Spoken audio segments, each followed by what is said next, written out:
देखिए, ये 2017 में भी एक इस तरह का फरमान जारी हुआ था कि भी सभी कर्मचारी अधिकारी जो है ड्रेस कोड में आएंगे। तो उस वक्त क्या हुआ कि मैं प्रेसिडेंट था, तो हमने भी अपने लोगों को बोला ठीक है भाई, ड्रेस कोड के लिए अगर बोल रहे तो ठीक है। तो हम लोगों ने भी ड्रेस कोड में यानी कि ट्राउज़र में आना शुरू कर दिया, जीने छोड़ के। हुआ क्या, हमारे लोगों ने, हमारे कर्मचारियों ने पैंटें सिलाई, ट्राउज़र सिलाए और ऑफिस आना शुरू किया ट्राउज़र में। तो बाद में क्या हुआ, 1-2 महीने के बाद कुछ अधिकारी लोग ही है जो है जीन में आना शुरू हो गए। जब अधिकारी जीन में आना शुरू कर गए तो हमारे लोगों ने फिर से जीन में पहनना शुरू कर दिया। तो इस बार अभी पता चला कि एक फरमान फिर से यही जारी कर दिया कि भी सब लोग जो है ट्राउज़र में आएंगे।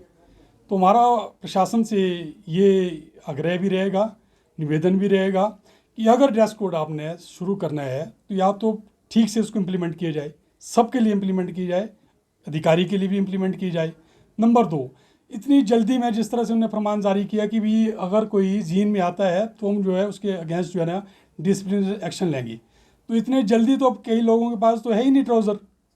अगर अब आप बोलें कि नहीं जी आप जीन छोड़ दो, सबके पास जीन्स में ही आते थे कर्मचारी लोग, एकदम तो ये इम्प्लीमेंट नहीं किया जा सकता है। हम चाहे कि ना भी करें इसको, क्योंकि इसके लिए तुम्हारे को थोड़ा समय देना पड़ेगा। अब एक ट्राउज़र जो है उसकी सिलाई जो है 1000 रुपये है, यानी कि 2000 की एक ट्राउज़र पड़ती है। एक मेरा कर्मचारी यहाँ पे दीपावली आने वाली है, कहाँ से 3-4 ट्राउज़र खरीद लेगा? नेचुरली उसके ऊपर भार तो पड़ेगा। तो हम चाहते हैं कि एकदम इसको इम्प्लीमेंट ना करके थोड़ा इसमें टाइम दिया जाए, अगर इसको इम्प्लीमेंट करना ही है तो यही हमारा प्रशासन से रहेगा। इम्प्लीमेंट करना ही है, एक तो सबके लिए किया जाए, अधिकारी के लिए भी, कर्मचारी के लिए।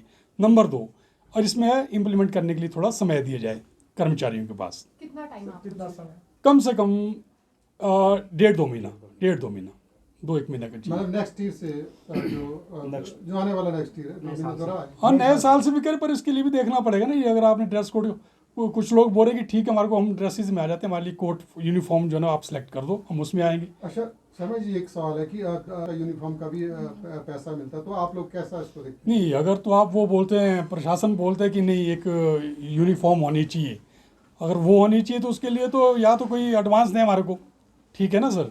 अब एक कोट है, कोट मुझे लगता है 5000 का पड़ता है, पैंट, उसके बाद स्वेटर, यहाँ पे तो सर्दी में स्वेटर भी चाहिए, कोट भी चाहिए, ट्राउज़र भी चाहिए। अगर वो जो है ना मुझे लगता है 10,000 से कम का तो आएगा नहीं। एकदम आप कर्मचारी पे इतना बाहर तो नहीं डाल सकते हैं ना। तो वो भी एक ड्रेस तो 2 चाहिए, यानी कि 20-25 हज़ार रुपये का खर्चा है, या तो उसके लिए फिर लोन दे सरकार। अगर आप बोलते कि ठीक है सिर्फ जीन नहीं पहनी और टी शर्ट नहीं पहनी है तो उसके लिए ठीक है, उसके लिए तो हमारे पास 1-2 महीना काफ़ी है। 2 महीने के बाद जो हम कंप्लीट जो है ना ट्राउज़र में आने के लिए तैयार हैं, पर सबके लिए।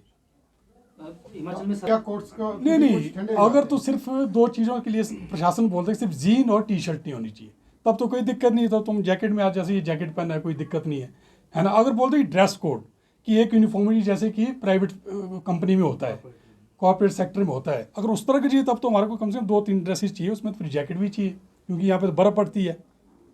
अब इसके लिए हम प्रशासन से पहले बात करें किस टाइप का आप ड्रेस कोड बोल रहे हैं, कि खाली यूनिफॉर्म जो होती है प्राइवेट सेक्टर में, या फिर सिर्फ जीन और टी शर्ट नहीं चलेगी।